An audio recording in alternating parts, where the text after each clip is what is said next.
Hello and welcome to Friday Art with me, Kate Field. I release art tutorials every Monday and every Friday, and it's so lovely to have you here. Today, I am going to be exploring the ideas of still life, and we're going to be using charcoals, chalk, and then a little hint of watercolour. So I hope you're going to enjoy it. Let's go.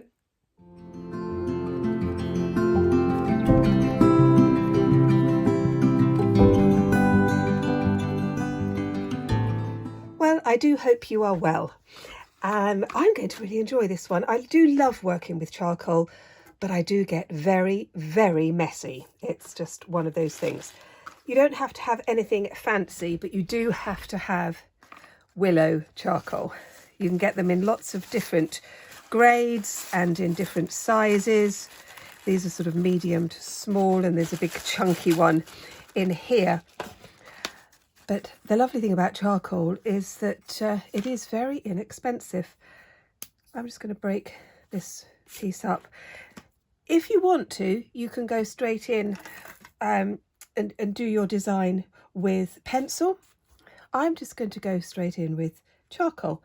Now, I'm going to be looking at one of my vases and some flowers. I'll put an image up on the screen in a moment.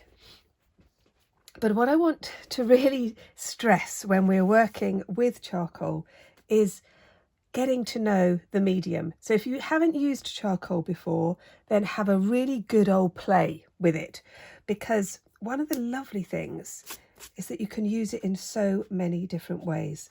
So I'm just going to start to put some marks across the double page in my sketchbook. I'm going to work across both. I'm just using the edge, because what I want to do is I just want to break up the white space at the moment. I don't want the space. I've got a bit of tissue, and then what I'm going to do is just to rub that charcoal over the page, so I'm not being confronted with a really scary white page. And I know a few of you have said to me that that is a fear, a kind of, well, fear is probably a bit too strong, but it's daunting, isn't it? That page can be daunting. Now, I am going to do a few sketches, and I'm going to show you how I use charcoal with watercolour, because you can get some fantastic effects, and it's just really good fun. So we're going to start off. I'm just going to put my vase down on one bit of this page. Just going to show you an idea. I'm just going to put in the centre line of my vase, and I'm just going to put it in the top, keeping it very, very loose. It's a very kind of old-fashioned classic style, sort of a bulbous here at the bottom. Just going to rub that round. Again, it's kind of not perfect, doesn't need to be perfect at this moment. I'm just playing around with a composition idea. Now, if you've watched any of my previous still life tutorials, you will know the importance of working out where your light source is. And for me, I'm going to have this vase on the windowsill, and the light is going to come in from this direction, so my shadows are going to be over this side. So I'm just going to put in this, just the idea. Again, I'm using this is where I get so mucky. You could use a tissue as well, and we're just going to keep building up this idea. I'm just going to put in my window frame here. Again, you can make up your background. You could create a fantasy background if you want to. Now, this bit here is going to be dark because the light is coming in through the window. Again, just making that very, very messy. The joy of working in a sketchbook is your place to try out ideas. that's the whole point. Your sketchbook should be just full of ideas and thoughts. And if you were one of my students, you would be annotating your work as well, sort of writing down little notes, things that you liked, things that you didn't like, things that went well, things that really did not go well. Because that is all part of the creative experience.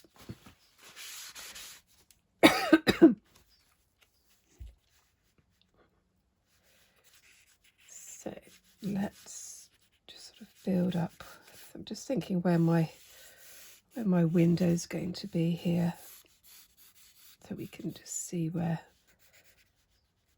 the light is going to come through.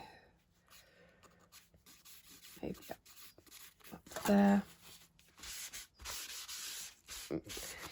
And then I've got a bit of a basis of the composition. And again, this, I might change my mind on it. You are allowed to change your mind. It's all good. So that's my kind of my background shapes with the vase and the window. And then my flowers are going to sort of come out across the page, because I think that would be good. So I'm just going to put in just some ideas of the leaves, and I'm going to put in kind of roughly where the flowers are. Again, I'm just thinking about the composition, what I like, what I think will work, whether these are the right sort of flowers for my composition, because I might change my mind on that. So I'm putting those in. Again, there's no details in these. It's all very, very smudgy, which is what I want at this point. Let's thinking about that line's not quite right, because the corner of my window is here, so that needs to be about there, I think, so we can kind of imagine. Don't worry too much about perspective. We're just seeing what might work with the composition. Put in the edge of the window there as well, just give that a bit more of a frame. So this is kind of coming together. It's beginning to be the sort of idea that I want. I want my flowers to be pale, and that is my kind of starting point of the composition. And this is the whole point of working in a sketchbook, because you can try different ideas and different techniques and see what is going to work. So I've started another one on the next page of my sketchbook. This time I went directly on to the white page, because I had this idea of the window and the vase. And so again, light is coming in from this side. I'm keeping this same idea of the composition. And what I'm going to do now is to build up the darker parts of the composition. So I'm sort of going over, sort of creating these shadows, and I've got shadow here. Let's just pop that there. Got the leaves coming out. I've got the flowers. The background up here is quite dark. I think that works well. Haven't smudged anything yet. Keeping it very, very loose. using the tip and the side of the charcoal to get that effects, the effects that I want, like this, which I am quite liking. I wanted this to be quite a loose sketch. And these sorts of things will just add to ideas that I might do for a painting, but also for little illustrations in my journals and my sketchbooks. And that's what I like about using lots of different types of materials and different types of media. So if you haven't used charcoal before, this would be quite a good one to do. Just keep it quite simple. We're not going to worry about details in this particular one. You can make it as complicated as you want, obviously. Just see how the materials work. I'm just going to break off a bit of tissue, just ordinary tissue, because I want to just smudge this background and see what it looks like with sort of a more textured vase. Just sort of breaking up the surface a little bit. I'm quite liking that. The thing is, if you smudge it, you can always just go over it again. That's that's the joy, one of the many joys, and the messiness. I know a lot of people don't like charcoal because it is too messy. I definitely had students like that at school and college. But if you don't mind getting a bit messy, you can really have some fun with it. So just sort of putting those in like that. Now what I'm going to do now is introduce some watercolour. And a lot of people will start to get a little bit anxious about adding watercolour to charcoal. I think it's great. You're not going to get the really vibrant colours because it's going to mix with the charcoal. And that is personally what I really like. So although I am going to be using yellows and greens and the white of this watercolour, which I wouldn't normally use, it's because it comes out with this gorgeous grey.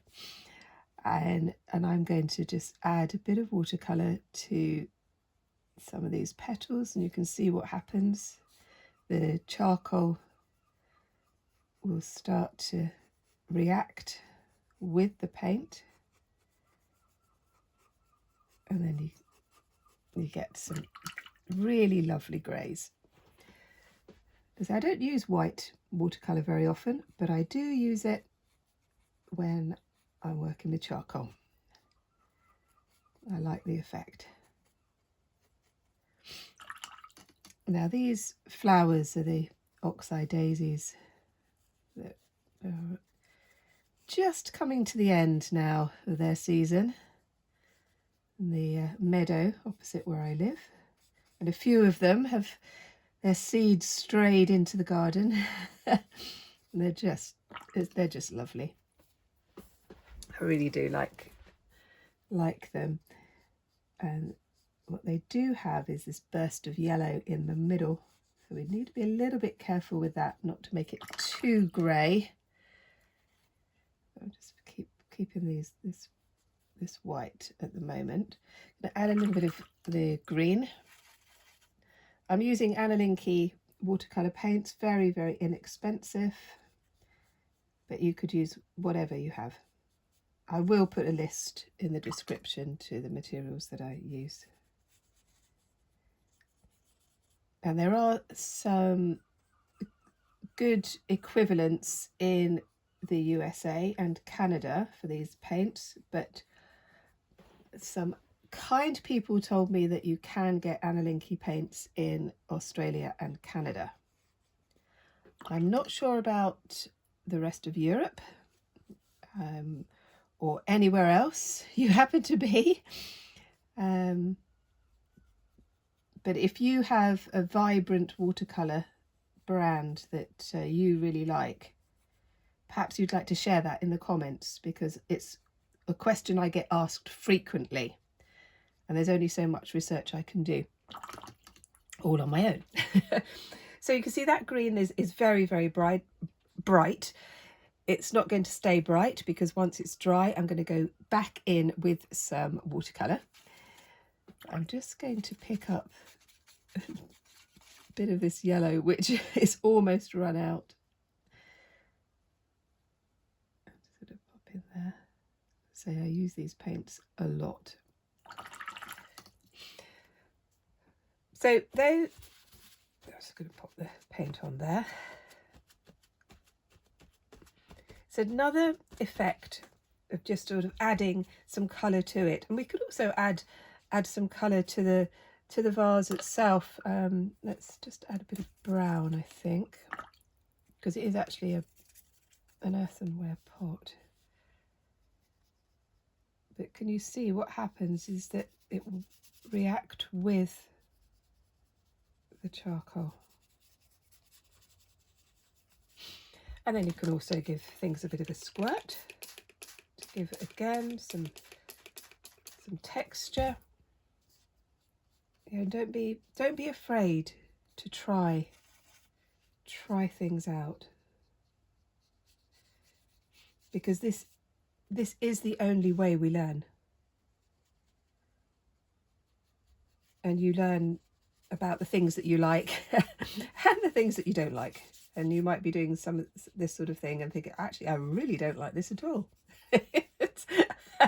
And that's good. It's good when we have a good understanding of the things that we like and the things that we don't like. But also as artists, I think coming out of our comfort zones a little bit is a very good thing. I'm going to leave that one to dry, and then I'm going to go back to the first one and do some more with some chalk. Actually, while I'm leaving that one to dry, I'm going to do a colour wash on this page with watercolour. So I'm just squirting that on there. I'm just going to do a different design, but I just wanted to show you this. Putting green and brown, a little bit of black.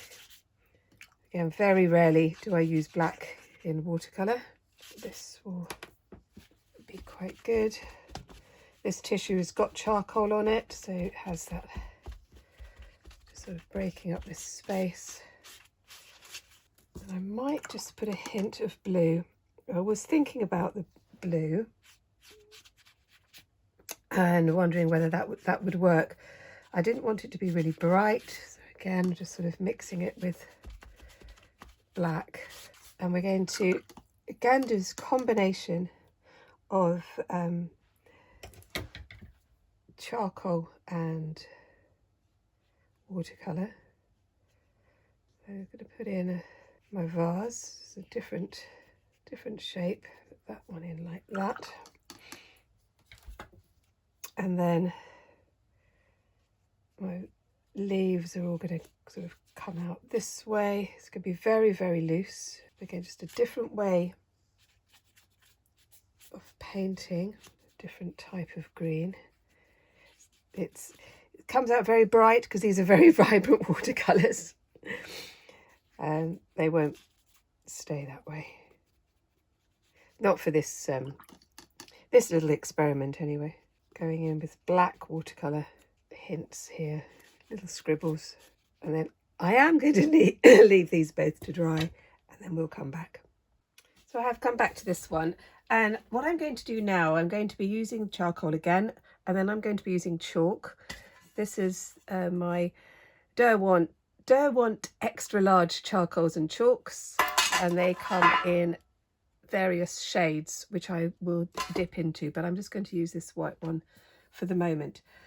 What I'm doing is going into the background of the flowers. The petals I do want to be lighter, so I'm using my finger. You could use a thin piece of paper to smudge or a proper smudger, which I don't tend to use. I have got one somewhere, but I've got no idea where it is because I just don't use it. I like using my hands to create art. I think it's very important for me to kind of really connect with the medium that I'm using, which is why I do get very messy. And I'm sure that I must have driven my parents crazy.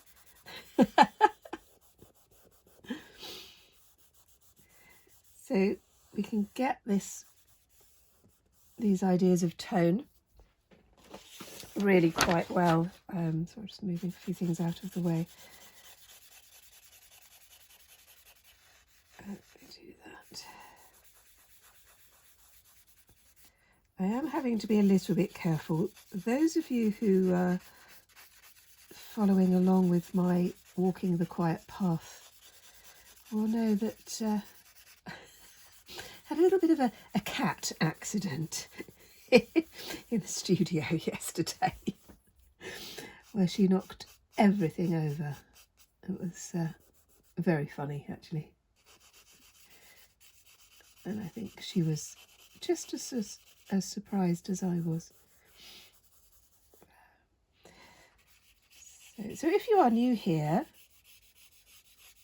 I do have the Friday Art and Doodle Club, Mondays and Fridays, but I also have some series of tutorials, some of which are for members only, and some I've just started to release for everybody. So you might want to check that out. I've created a playlist if you want to explore those. If you'd like to join my Open Studio membership, that would be very lovely. It's a very good way to support me, which is really nice because I love creating art, and obviously all of these ones are free. But if you are able to support me, it means that I can do so much more, which is lovely. And for members will get their own exclusive courses and early access to some tutorials as well. There we go. I really do appreciate all of you who have supported this channel over the last year. It's been lovely. So you can see that I'm just adding in just some more details with the charcoal. Let's focus now a little bit on this vase. And I'm going to go in with the chalk. Now this paper is slightly off-white. It's sort of a creamy colour, so you might not be able to see much of the white, but the white chalk will blend with the charcoal, and that's what we want. I'm just going to move those around there. Try to get that curve, blending it with my finger again, and we can highlight bits in the vase, sort of imagining that there's sprinkles of light coming in, or you can make it as sort of detailed as you like, really. But it's a technique that is fun. See how that's kind of coming together, and then I can put some white highlights on the flowers, just sort of rubbing that in like that. Again, I am getting messy.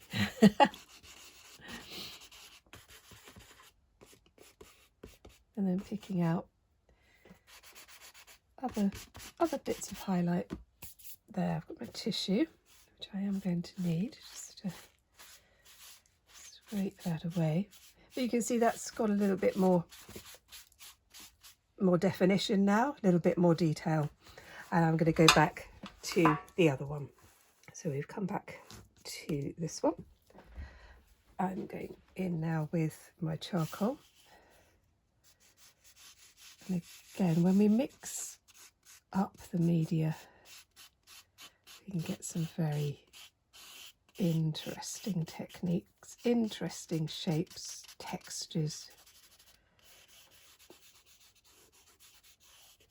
And I like that. This one I wanted to be quite messy, actually. I wanted this to be a messy one.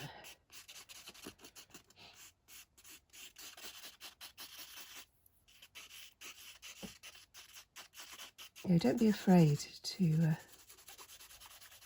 put on different marks and just kind of see what happens. It's one of the things that I think is really sad when I'm working with both adults and children, is the amount of people who say that they are afraid to try something new. And if they're in a workshop, for example, I really explore that, because it's a barrier. And when we have barriers, we are restricting the creative flow. That. So I'm just going to dull that out a little bit. I'm going to be just sort of building this shape. I'm not sure about this shape. I might change it. I might just soften that a little bit, like that.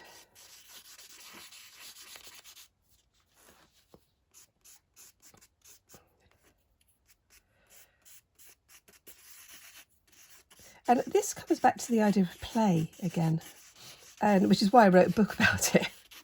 I wrote a book called The Art of Play a couple of years ago, and it's based on my whole philosophy of teaching art and design for the last 30 years. And it's really about how important it is that we allow children to play. And then as adults, it's really important that we don't forget. And it's very easy for life to get in the way, isn't it?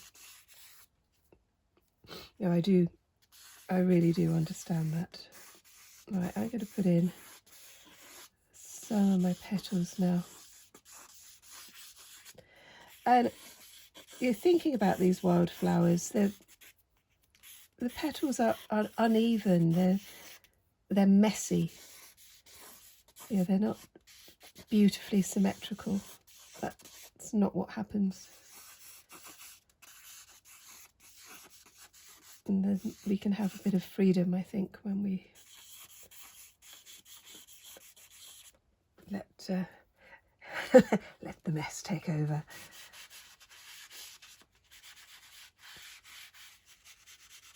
Just taking a little bit of the marks off. Again, I'm just using my old tissue. But you can see what happens now. There's some energy here. And obviously this is not everyone's cup of tea.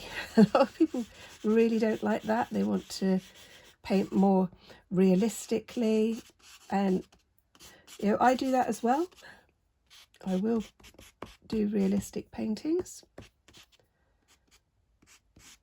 But I like energy in my work. I would absolutely love to see what you're doing. So if you'd love to post in the Facebook group, the Friday Art and Doodle Club, that would be brilliant. Putting a little hint of there in there, little colours there. There's a bit of yellow into the vase.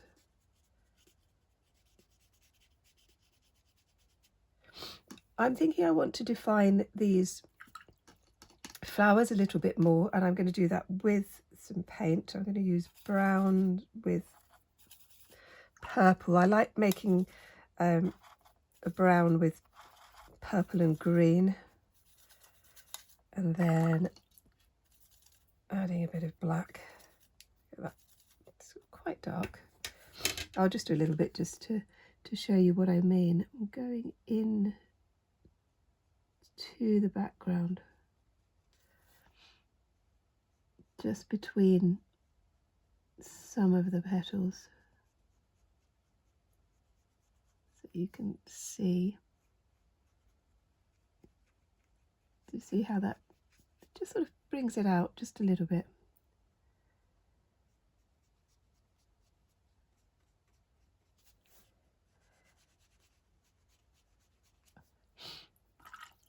And then this can just be blended out.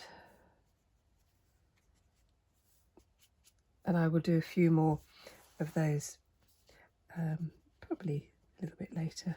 I am liking this one. I like the combination. I'd love to know what you think. You know, even if you think, no, that is far too messy for me, Kate, I'm not doing that.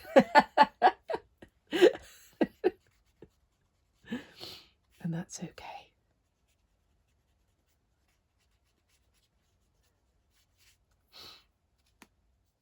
Well, I hope you enjoyed that one and that you've got lots of ideas for your own sketchbook and your journal, or for a larger painting. That would be amazing. If you want to see some more, look at this one, because I think you're going to like it. And I'll see you next time. Bye-bye.